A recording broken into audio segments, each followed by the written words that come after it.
Caminó hacia el altar con los ojos cerrados, sostenida únicamente por la fe y las manos temblorosas de su hijo que la acompañaba.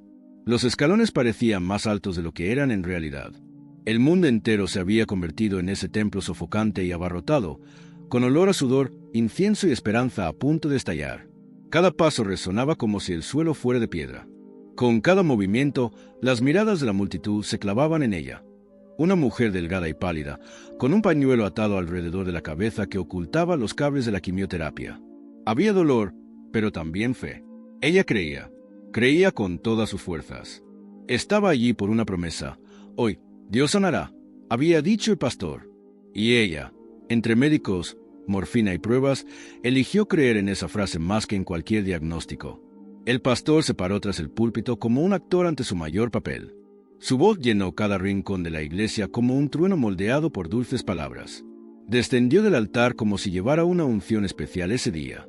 La multitud, hombres con corbata, mujeres con velo, jóvenes en trance, seguía cada gesto con la mirada vidriosa. Nadie parpadeó.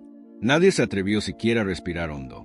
El ambiente era tenso, pero también mágico. La promesa flotaba en el aire como electricidad. Hoy, dijo, alargando las palabras con intensidad dramática, hoy el infierno perderá otra alma. Los aplausos fueron como un mar que se estrella contra las rocas. Gritos, alabanzas, lágrimas. Era como si el cielo estuviera a punto de abrirse allí mismo, entre los focos blancos y los ventiladores de pared. La mujer se detuvo justo en el centro. Su hijo le soltó la mano y retrocedió un paso, todavía llorando, como si supiera que lo que venía a continuación ya no era suyo. Ella se arrodilló. Lentamente, sintió sus rodillas rozar la alfombra roja, sintió la calidez del lugar mezclarse con la suya.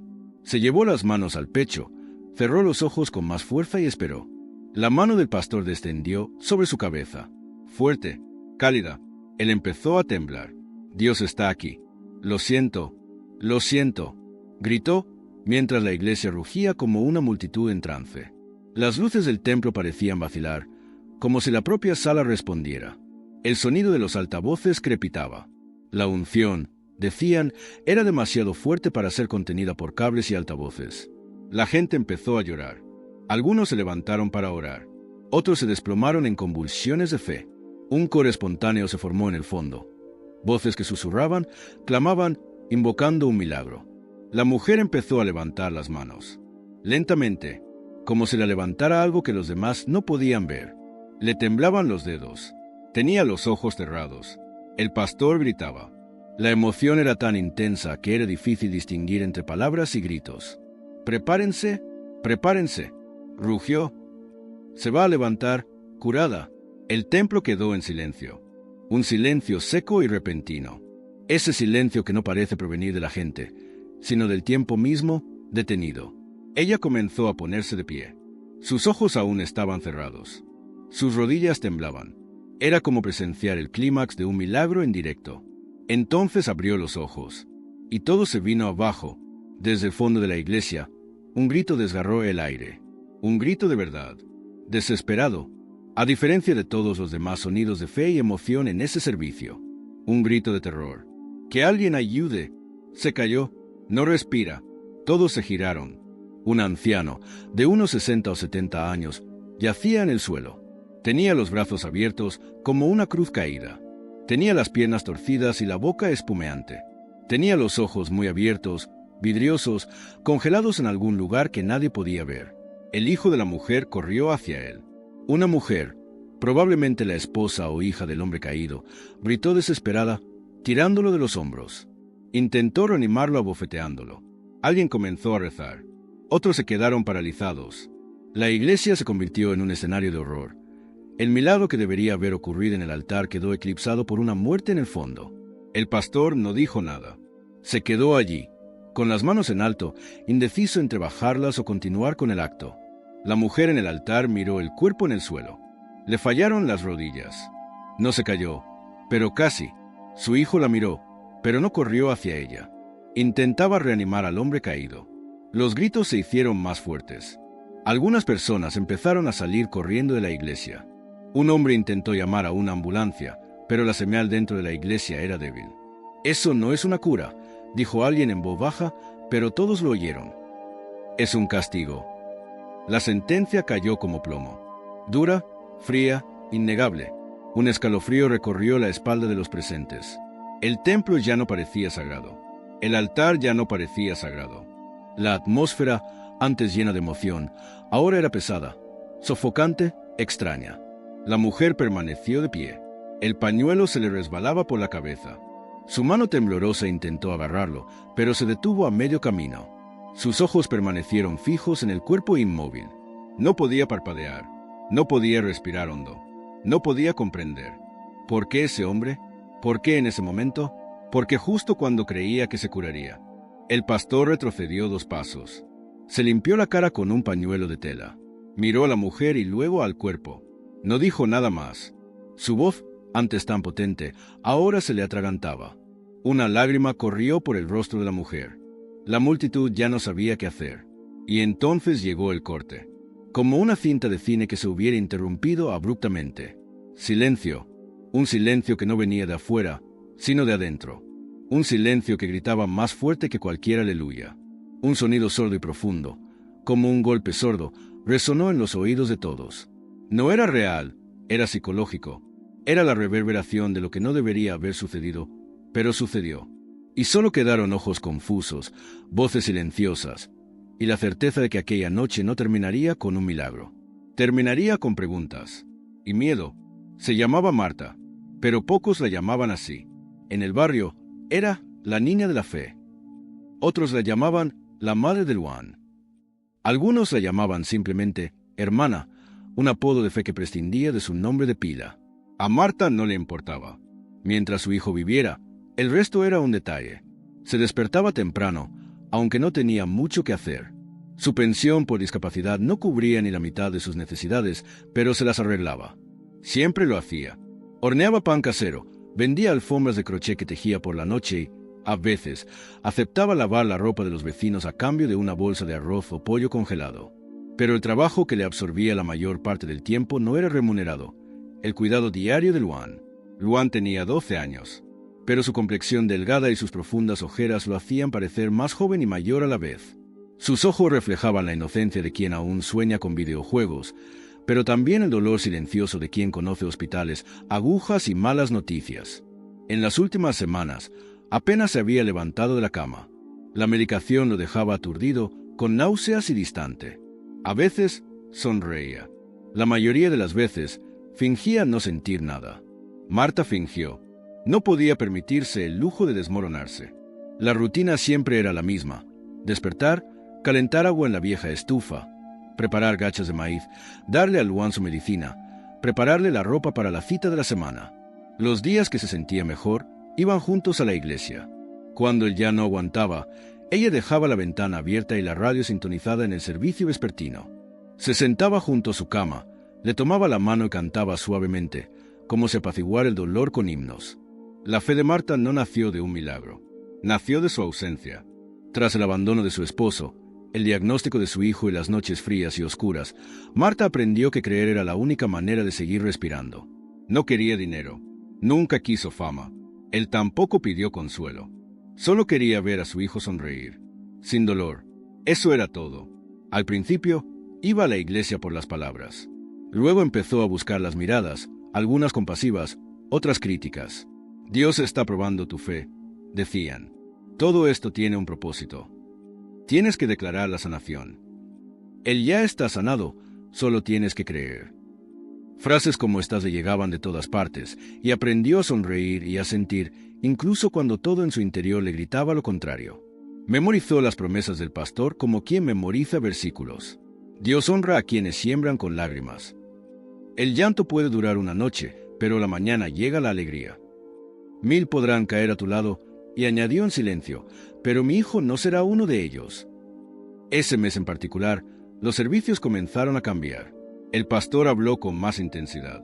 Dijo que venía una nueva unción, que las sanidades ocurrirían allí, en vivo, delante de todos.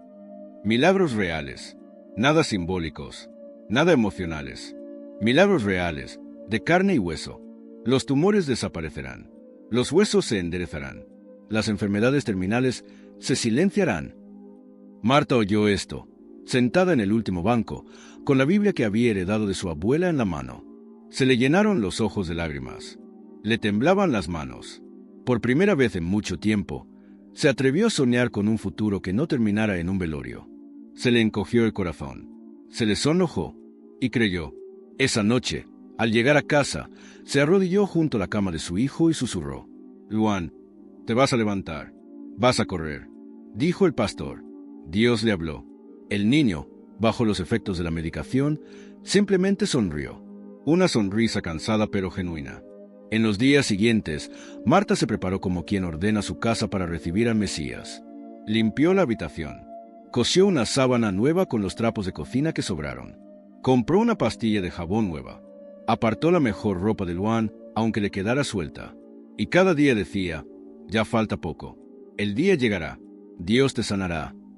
El sábado por la noche, el día anterior al servicio, Marta no durmió. Pasó la madrugada repasando las promesas. Recitó mentalmente cada versículo, cada palabra del pastor. Releyó las notas de oración que había dejado en la caja de peticiones de la iglesia. Una de ellas decía: «Señor, no pido nada para mí. Solo quiero ver sonreír a Luan». El domingo, se despertó antes del amanecer. Preparó la sopa. Recogió sus medicinas. Se duchó. Se puso su mejor falda. Se perfumó con toques detrás de las orejas. Se ató el pañuelo blanco con delicadeza. Y vistió a su hijo con la poca tela nueva que quedaba. Tosió, pero no se quejó. Sabía que era importante. Y en el fondo, quería creerlo también. Caminaron 7 cuadras a paso lento hacia la iglesia. En el camino, algunos los saludaron. Otros simplemente los observaron. Marta mantuvo la frente en alto. Incluso con piernas temblorosas, caminaba como si llevara una promesa sobre sus hombros. Cada paso era una oración silenciosa. Cuando llegaron, la iglesia estaba casi llena. Había gente de fuera, visitantes de otros estados. Se había corrido la voz: «Hoy habrá sanidad». El pastor lo había anunciado. Internet compartía vídeos de supuestos milagros anteriores. Pero Marta no quería un vídeo. No quería una foto. Quería el milagro real, con fecha, hora y testigo. Se sentaron en la segunda fila. Su hijo apoyó la cabeza en su hombro. Ella le pasó la mano por el pelo ralo. Olió el dulce aroma de la infancia mezclado con su medicación. Y allí, en ese simple gesto, encontró la última paz antes de la tormenta. El servicio comenzó. Luces, música, gritos, profecías. El ambiente se sentía diferente.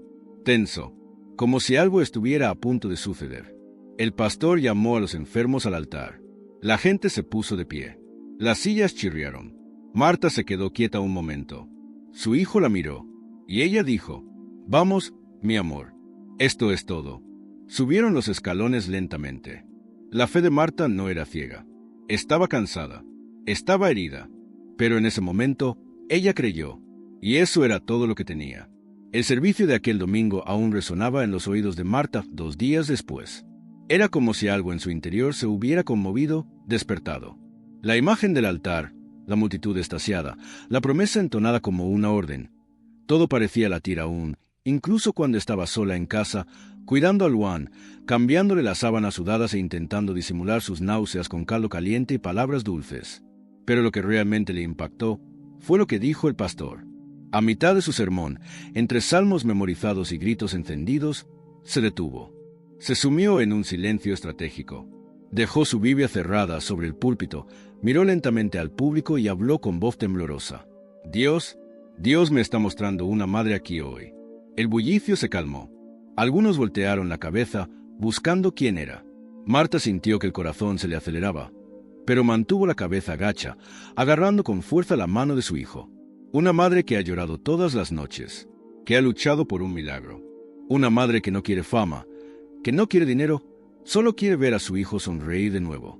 Para entonces, casi todas las miradas estaban puestas en ella. Lo sentía. Intentó disimularlo. Tenía la cara ardiendo. El corazón le latía con fuerza. Su hijo, que hasta entonces había estado dormitando sobre su hombro, levantó la vista y susurró: «Está hablando de nosotros, ¿verdad, mamá?». Ella no respondió. Intentaba contener las lágrimas. Pero fue cuando el pastor la señaló con el dedo, no exactamente a ella, sino al banco donde estaba sentada, que todo en su interior se derrumbó. «El milagro ocurrirá», gritó. El infierno perderá otra alma, y la enfermedad que intenta atormentar esta casa será derrotada. La iglesia se derrumbó. La gente lloraba, caía al suelo, gritando alabanzas. Marta se cubrió el rostro con las manos y las lágrimas brotaron sin previo aviso. Por primera vez en mucho tiempo, no lloraba de dolor, sino de esperanza. Esto era para ella. Era una señal. Era Dios, por fin, respondiendo. Después del servicio, la gente acudió a abrazarla. La recibieron como futura testigo. «Vas a subir a ese altar para contar la historia, hermana. Ya veo a Luan corriendo por ahí. La victoria es segura». Era como si todos ya conocieran el final feliz, como si los días del sufrimiento estuvieran contados. El pastor, previamente rodeado de trabajadores y guardias de seguridad improvisados, pasó junto a ella y se detuvo. «Mantente fuerte, hermana. La fe que mueve montañas es la que resiste el paso del tiempo y el sacrificio». Ella asintió, aún incapaz de hablar. Su hijo, a su lado, intentó sonreír a pesar del cansancio que empezaba a opacar sus ojos. La semana siguiente, Marta se sumergió en una campaña de fe. Consistía en una secuencia de 7 servicios, 7 viernes, cada uno con un acto profético diferente. Ayuno el primero, un sobre el sacrificio el segundo, vigilia el tercero, y así sucesivamente. Ella los cumplió todos. Ayunó hasta sentirse débil. Llevó sobres al altar con lo poco que tenía, monedas contadas, el importe de la factura de la luz atrasada, el dinero reservado para medicinas. Todo entregado con la frase prueba de fe repetida como un mantra. En el cuarto servicio, el pastor fue más directo. Dios no solo quiere fe en tu corazón, quiere acción. Quiere ver hasta dónde estás dispuesto a llegar para cumplir la promesa que te hizo. Algunos aplaudieron. Otros guardaron silencio. Marta, ahora sentada en la tercera fila, con ojeras y expresión demacrada, simplemente lloró. Su hijo empeoraba. Ya no podía mantenerse en pie. La fiebre le subía con más frecuencia. A veces deliraba. Llamaba a su padre, un hombre que los había abandonado antes del primer diagnóstico, y decía cosas incoherentes. Dijo que estaba volando, que veía ángeles, que tenía miedo.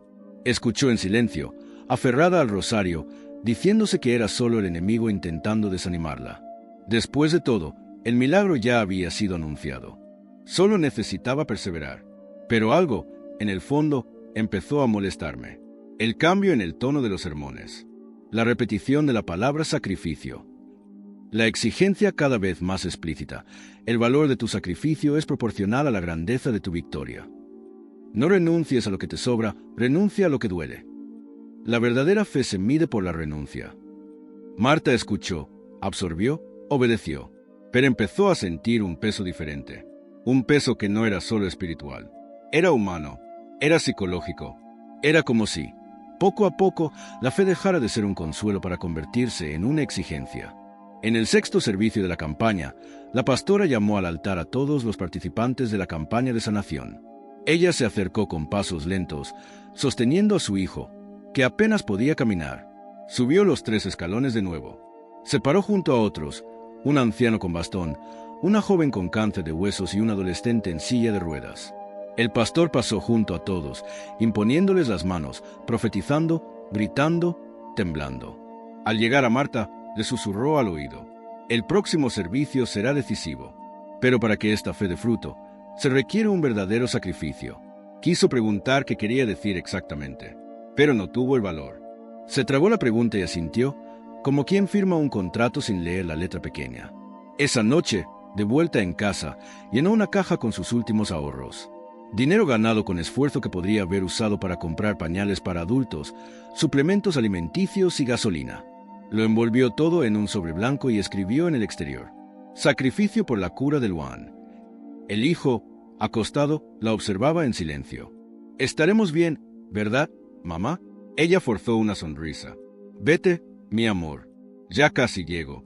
Pero algo dentro de ella tembló, como una grieta imperceptible a punto de abrirse. No podía decirlo, no podía confesarlo, pero una parte de ella empezaba a tener miedo. No de la enfermedad, pero de lo que ellos llamaban fe. Ha llegado el día, el servicio de revelación. La fecha se había anunciado con semanas de antelación. El día del milagro, decían los carteles pegados en las farolas. La noche en que Dios actuará con poder, repetían los breves vídeos en las redes sociales de la iglesia. El pastor habló con tanta convicción que parecía más un presentador de televisión que un líder espiritual. Se instalaron luces LED, se alinearon nuevas sillas, se colocaron pantallas en rincones estratégicos. Las cámaras estaban listas para grabar cada lágrima, cada expresión de éxtasis, cada milagro capturado en HD. Marta supo que algo era diferente en cuanto cruzó las puertas de la iglesia. El lugar estaba abarrotado. Gente que nunca había visto se apiñaba en los bancos. Había reporteros de blogs religiosos, hermanos con micrófonos de solapa, obreros de la iglesia con radios en los bolsillos. Todo sonaba ensayado, demasiado planeado. No era la misma iglesia silenciosa donde se arrodillaba de madrugada. Era un escenario. Y ella, sin darse cuenta, parecía haberse convertido en parte del espectáculo. Pero en ese momento no pensó en eso. Esa noche, su atención se centró en Luan. Estaba débil, mucho más débil que en otros servicios. Tenía la piel pálida, tenía las manos frías. Susurraba, pero aún así intentó sonreír cuando Marta le alisó el cuello de la camisa y le dijo: «Vas a salir de aquí enseguida, hijo mío. Hoy es tu día». Llevaba el sobre. Dentro, todo lo que le quedaba. Vendió la estufa portátil. Empeñó un anillo que había pertenecido a su madre. No porque quisiera negociar con Dios, sino porque creía que debía hacer su parte. Un verdadero sacrificio, había dicho el pastor, y ella estaba dispuesta.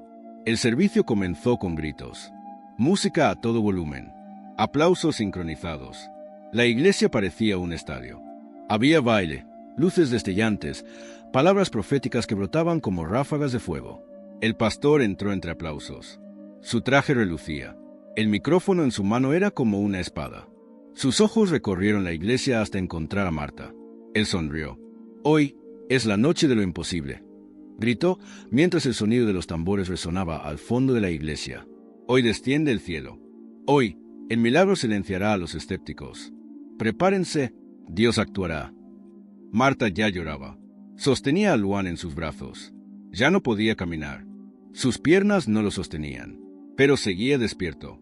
Le pesaban los párpados, pero allí estaba. El calor dentro de la iglesia era sofocante. El aire era tenue. Y, aún así, ella creía. «Mamá», murmuró, con la cabeza apoyada en su hombro. «Hay mucho ruido». Ella lo abrazó más fuerte. Pasará pronto, mi amor». El pastor pidió a los enfermos que subieran. Los trabajadores acudieron a ayudar, pero Marta se negó. Subió con su hijo en brazos, paso a paso, como si cargara con su propio sacrificio. El altar parecía más alto esta vez, el suelo más lejos. La luz de los focos le escocía los ojos, pero no dudó. Cuando llegó al centro del altar, el pastor gritó: «Miren, mire de cerca. Aquí hay una madre que creyó, que ayunó, que lo dio todo. Y hoy, el infierno callará ante su fe». La iglesia estalló. La gente se subió a las bancas. Las cámaras enfocaron el altar. Gritos de gloria, lágrimas de emoción. El pastor levantó un pequeño frasco dorado. Era el aceite de la unción, el famoso aceite de la promesa. «Con este aceite, declaró, que la enfermedad será expulsada». Ahora, derramó el aceite sobre la cabeza de Luan.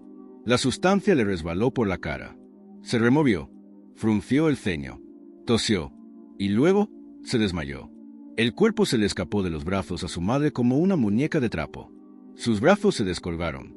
Sus ojos se pusieron en blanco. Marta gritó: «¡León! ¡León!». El pastor retrocedió instintivamente. Por un instante, el sonido cesó. Un breve silencio, como el intervalo entre el relámpago y el trueno. Marta cayó de rodillas con su hijo en brazos, sacudiéndolo, llorando desesperadamente. «Despierta, hijo mío. Háblame, Luan». Algunos en la iglesia observaban conmocionados. Otros seguían aplaudiendo, pensando que era parte de la manifestación. El pastor recuperó el micrófono, intentando controlar la situación. «El enemigo quiere confundirte. Esto es resistencia espiritual. No te dejes engañar». Marta no podía oír nada más. La cara de su hijo estaba fría. Tenía los labios azulados. Intentó recordar si había comido, si había tomado la medicina correcta, si el calor, el tumulto, la unción, todo junto, no había sido demasiado para ese frágil cuerpecito. «Que alguien ayude, por amor de Dios». Pero el servicio no se detuvo. La música volvió a subir de tono. El pastor gritó aún más fuerte, como si intentara ahogar la escena con palabras. No dejes de adorar. Dios está actuando. Fue entonces cuando, discretamente, un hermano del fondo de la iglesia sacó su celular del bolsillo y llamó a 911. Salió a la calle. Explicó con voz temblorosa que un niño estaba enfermo. Dio la dirección. Pidió ayuda urgente. Mientras tanto, en el altar, Marta se desmoronaba. Intentó practicarle respiración, boca a boca. Le dio una suave bofetada a su hijo. Sus lágrimas se mezclaron con el aceite que le goteaba por la cara. «Háblame, por favor, no me hagas esto». Pero el niño no se despertó. Y alrededor, la iglesia seguía cantando. Aplausos, lemas, gritos, gente en trance. Era como si nadie quisiera aceptar lo que veía. Como si la fe colectiva se hubiera convertido en un velo que cubría el dolor individual. El pastor, ahora sudando, temblaba. Empezó a caminar de un lado a otro del altar, evitando el cuerpo del niño como si fuera un obstáculo. No miró a la madre a los ojos. No se acercó. «Este es el momento de poner a prueba nuestra fe», gritó. «Dios nos está poniendo a prueba. No nos rendiremos». Pero Marta ya no oía. Ya no veía. Todo a su alrededor parecía distorsionado. La imagen de la gente bailando, la música demasiado aguda, los flashes de las cámaras, todo borroso. Sentía el peso de su hijo en brazos, el olor a sudor y aceite, el calor sofocante, y la ausencia, una ausencia absoluta y desgarradora. Y fue allí, en ese altar, delante de todos, que Marta se dio cuenta. La promesa se rompió, y nadie pareció darse cuenta. El estruendo de la sirena atravesó la noche como un gemido metálico. Cuando llegó la ambulancia, Marta aún sostenía a su hijo en brazos. Le temblaban las manos, tenía los ojos hundidos y la falda manchada con el aceite que había goteado de la cabeza del niño. 2 paramédicos bajaron corriendo. Uno de ellos miró al pastor, todavía en el altar, quien no dijo nada, como si ese cuerpo fuera solo un detalle más en una escena que se había salido de guión. «Por favor, todos manténganse alejados», gritó el rescatador. La multitud se apartó a regañadientes, pero la música no cesó. De fondo, el tecladista seguía tocando una suave progresión de acordes. Un sonido de alabanza se mezclaba con el sonido de las sirenas. El pastor volvió a alzar el micrófono con voz temblorosa. «El enemigo está tratando de avergonzarnos, pero Dios tendrá la última palabra». Y luego, silencio, porque el micrófono fue apagado por uno de los técnicos de sonido. Alguien entendió que el servicio había terminado o que debería haber terminado. Los paramédicos colocaron al niño en la camilla. Marta subió con él. Entró en la ambulancia sin decir palabra. Tenía la cara empapada en lágrimas. Aún le temblaban las manos. Dentro del vehículo, la enfermera intentó calmarla. «Está respirando, pero muy débilmente. Tenemos que correr». Marta no respondió. Solo miró a su hijo con un dolor profundo y silencioso, como si cada latido de su corazón fuera una disculpa. Llegaron al hospital todavía con esperanza. Luan fue llevado directamente a urgencias. Los médicos entraron rápidamente, le administraron oxígeno, lo examinaron y le ordenaron pruebas. Una doctora de unos 40 años, con el pelo recogido y expresión seria, apartó a Marta. ¿Estaba tomando su medicación correctamente? Marta dudó. Miró al suelo. «No, paramos hace unos días». El médico frunció el ceño. «¿Cómo que se detuvieron?» Marta, con voz entrecortada, respondió. El pastor dijo que era necesario creer, que la fe no se combina con la duda, y que dudar significaba confiar en los hombres. El médico dio un paso atrás en estado de shock. ¿Suspendió el tratamiento por consejo religioso? Marta se limitó a sentir, como quien confesaba un crimen cuya gravedad aún no comprendía. El doctor respiró hondo, conmocionado, sin palabras. Esto es negligencia. Es un niño, señora. Un niño en una etapa delicada de la enfermedad. Necesitaba apoyo constante. Esta fractura pudo haberlo causado. Marta sintió que el suelo desaparecía bajo sus pies. Él se apoyó en la fría pared del pasillo y se deslizó hasta quedar sentado en el suelo. Ya no lloraba. Simplemente cerró los ojos, como quien intenta despertar de una pesadilla que insiste en continuar. Sus palabras resonaron como metralla. Los milagros no van de la mano con la duda. Tienes que demostrar tu fe. Deja de confiar en los hombres. Todo dicho por aquel a quien ella hasta entonces llamaba hombre de Dios. Pero ahora, por primera vez, las palabras sonaron venenosas. Pasaron los días. Luan seguía hospitalizado. Estable, pero aún frágil. Pasaba la mayor parte del tiempo durmiendo. Al despertar, preguntó por la casa, la alfombra de la sala, la radio. Marta respondió con una leve sonrisa y una mano en su frente. Y cuando volvió a dormirse, lloró. La noticia se difundió. Uno de los jóvenes de la iglesia grabó un fragmento de servicio, un vídeo corto, en el que el pastor grita, «Hoy habrá sanación», y luego aparece Marta desesperada, sosteniendo a su hijo inconsciente en brazos. El vídeo se hizo viral. La iglesia intentó controlar los daños. Publicaron declaraciones en redes sociales, afirmando que el milagro estaba en marcha y que el diablo quería empañar la fe de la gente con noticias falsas y vídeos fuera de contexto. Pero la comunidad estaba dividida. Algunos creyentes abandonaron la congregación. Otros dijeron que era solo una prueba y que Marta debía perseverar, porque el milagro incompleto también es parte del proceso. Todavía había quienes decían que era culpa suya. Le faltó fe. Dudaba. Si hubiera creído hasta el final, no habría interrumpido el servicio. Comentarios como estos surgieron en grupos, en los pasillos y en los bancos vacíos de la iglesia durante las semanas siguientes. Marta no respondió ante nadie, ni siquiera a quienes la atacaron, ni siquiera a quienes la consolaron, ni siquiera a aquellos que en silencio solo la miraban con lástima. No tenía fuerzas para gritar, ni para discutir, ni para explicar lo que sentía, porque en el fondo ella tampoco sabía lo que sentía.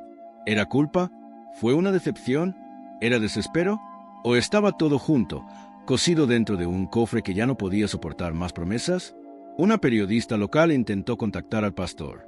Quería una declaración, una explicación, cualquier cosa, pero él se negó. Dijo que no haría comentarios sobre casos aislados y que los milagros no están sujetos a la lógica médica. Marta escuchó esto mientras estaba acostada en la camilla del hospital, con su hijo a su lado. Escuchó el audio en el celular de una enfermera mientras se lo mostraba a otra. La frase me impactó. Los milagros no están sujetos a la lógica médica. Pero el dolor, sí. Muerte, sí. La pérdida, se somete. Y ella lo sabía ahora. A la mañana siguiente regresó a la iglesia por última vez. No para adoración, pero sentarse solo en el último banco, mientras los trabajadores limpiaban el altar y recogían el equipo. Se quedó allí, inmóvil, durante casi una hora. Nadie la interrumpió. En el suelo, encontró un trozo del sobre que había dejado en el último servicio. Estaba roto, vacío, probablemente abierto ese mismo día. Él tomó el papel, doblado cuidadosamente, y lo guardó en su bolso, como recordatorio de todo lo que perdió tratando de creer. Salió de la iglesia en silencio. No miró atrás, y mientras caminaba por las calles, el sonido de la ciudad parecía más verdadero que toda la predicación que había escuchado. Porque ahora ella sabía. No todos los altares son sagrados. No toda voz que dice hablar por Dios conoce su silencio. Luan sobrevivió. Esta frase debería haber acompañado una exclamación. Con celebración. Con himnos de alabanza. Pero no fue así. La pronunció un médico cansado, a las 5 de la mañana, con los párpados pesados por el trabajo atrasado y los zapatos manchados de sangre y café. No celebró. Simplemente dio la noticia. Como si dijera, por ahora. Como si supiera que sobrevivir no siempre es lo mismo que volver a vivir. Marta escuchó la frase sentada en la silla de recepción. No sonrió. No lloró. Solo asintió y permaneció allí, como una planta olvidada en un rincón de una habitación oscura. Su cuerpo seguía allí. Su alma ya no la conocía. Luan salió de la UCI 5 días después. Con secuelas. Hablaba poco. Caminaba con dificultad.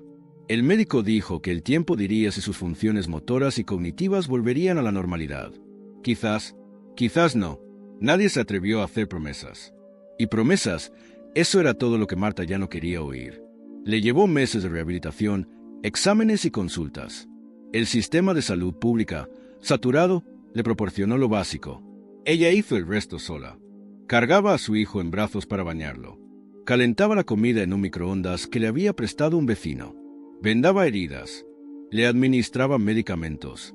Dormía en el sofá de la sala, con el colchón en el suelo junto a su hijo, por miedo que sufriera otra convulsión y ella no lo oyera. La fe no desapareció de repente. Poco a poco se fue quedando en silencio. Al principio, Marta todavía intentaba rezar. Se sentaba en el borde de la cama, cerraba los ojos, empezaba a decir, Señor.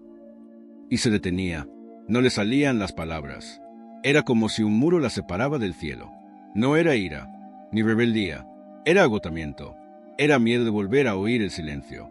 Las Biblias de la casa permanecían cerradas. Los himnos seguían sonando en la radio, pero ahora sonaban como recuerdos lejanos, como voces de un lugar donde ya no vivía. Cuando alguien de la iglesia pasaba por su puerta, fingía estar dormida. Cuando alguien dejaba un folleto de la iglesia en su buzón, lo tiraba sin leerlo. Nunca regresó a la iglesia. Ni siquiera pasó de la acera. No pude. Era como si todo edificio tuviera un olor que ya no podía soportar. No era el olor a incienso o a alfombra vieja, sino el olor a ilusión, a promesa amarga, a grito vacío. El pastor lo siguió. Continuó predicando con el mismo vigor, con los mismos lemas, con los mismos vídeos de sanidades comprobadas circulando en línea. Las campañas de fe continuaron. Los sobres, los óleos, los testimonios desde el púlpito. Nadie en la iglesia volvió a hablar de lo sucedido. El nombre de Luan nunca se mencionó en los servicios posteriores, como si todo hubiera sido solo un detalle, un desvío en un mar de gloria. Marta a veces veía los servicios por televisión, desde lejos, desde el sofá, con el volumen bajo, mientras cuidamos a Luan.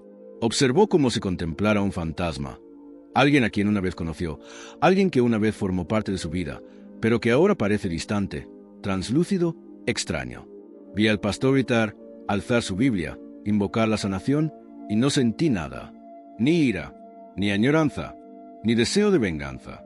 Simplemente vacío. Un vacío lleno de recuerdos. A veces ella todavía rezaba. No como antes. No en voz alta. No con promesas, ni decretos, ni victorias determinantes. Oraba en voz baja, casi sin sonido, como quien habla con alguien que ya no vive en la misma casa, pero que todavía puede escuchar desde la acera. Ella oró por el dolor de su hijo. Por las noches que él lloraba decía, «Mamá, ya no quiero ir al hospital». Oré cuando no sabía qué hacer. Oró incluso sin esperar respuesta. Vuestra fe no ha muerto. Pero ella permaneció en silencio, como una vela que aún arde, pero nadie la nota, como un susurro que solo ella oye, en un mundo que ya ha gritado demasiado. Ella todavía creía que Dios existía, pero ya no creía tanto en aquellos que decían hablar en su nombre. Ya no confiaba en micrófonos, púlpitos iluminados ni profecías escénicas. Aprendió a temer a quienes exigen sacrificios a los pobres, a quienes exigen fe con una factura, a quienes convierten la desesperación de los sencillos en un espectáculo. Ahora, cuando alguien habla de un milagro, ella simplemente baja la mirada. Cuando alguien le dice, Dios te recompensará, ella sonríe, una sonrisa amarga y forzada. Ella sabe que hay cosas que incluso Dios puede hacer, pero hay otros que son destruidos por los hombres, y esto lo aprendió a las malas. Hoy, Luan camina con ayuda, dice frases cortas, se ríe con los dibujos animados, duerme de la mano de su madre, no recuerda mucho de lo que pasó esa noche, y quizás sea lo mejor. Marta, a su vez, lo lleva todo, cada lágrima, cada palabra que creíste, cada sobre que dejaste en el altar, y cada vez que se arrodillaba con fe, esperando el cielo, y recibía silencio. Pero esto continúa, silencioso, como quien ya no quiere ser escuchado por nadie, ni siquiera por Dios. La noche llegó como siempre en los hogares donde la rutina se ha convertido en una cuestión de supervivencia. Lenta, silenciosa, envuelta en un aire cálido y cansado. El televisor parpadeaba con imágenes aleatorias. La radio ya no sonaba los himnos de antaño. Ahora estaba apagada, escondida en un rincón de la estantería, cubierta de una fina capa de polvo que nadie se molestaba en limpiar. Marta estaba sentada en el sillón, con las manos entrelazadas en el regazo. Luan dormía en el colchón improvisado junto al sofá. La habitación era sencilla y oscura, con la luz de una lámpara amarilla que bañaba las paredes. En la mesa de la esquina, entre frascos de medicinas y un vaso de agua medio vacío, había un marco boca abajo. Durante meses evitó mirar esa imagen, pero esa noche algo la hizo girar el marco. Era una foto vieja. El rostro de Luan seguía redondo, con los ojos brillantes y una sonrisa amplia e inocente. Vestía la camiseta de su equipo favorito, con un balón en las manos y el pie levantado como si fuera a patear. El tiempo había dejado su huella en la imagen, un pliegue en el lateral, una ligera decoloración, pero su sonrisa seguía intacta. Marta pasó los dedos sobre el cristal, lentamente, y, sin quererlo, susurró. Todavía estás aquí. La frase se le escapó sin querer. Casi una diatriba. Casi una confesión. Era cierto. Luan seguía allí. Sobrevivió. Respiraba. Soñaba con dibujos y hablaba con palabras sueltas. Era diferente. Sí. Más lento. Más silencioso. Pero estaba vivo. Y tal vez ese fue el milagro. No he prometido en el altar. No es el milagro de una curación completa, de correr por el pasillo de la iglesia, de lágrimas en cámara lenta capturadas por la lente de un servicio en vivo. Pero el milagro de simplemente continuar. Despertar otro día.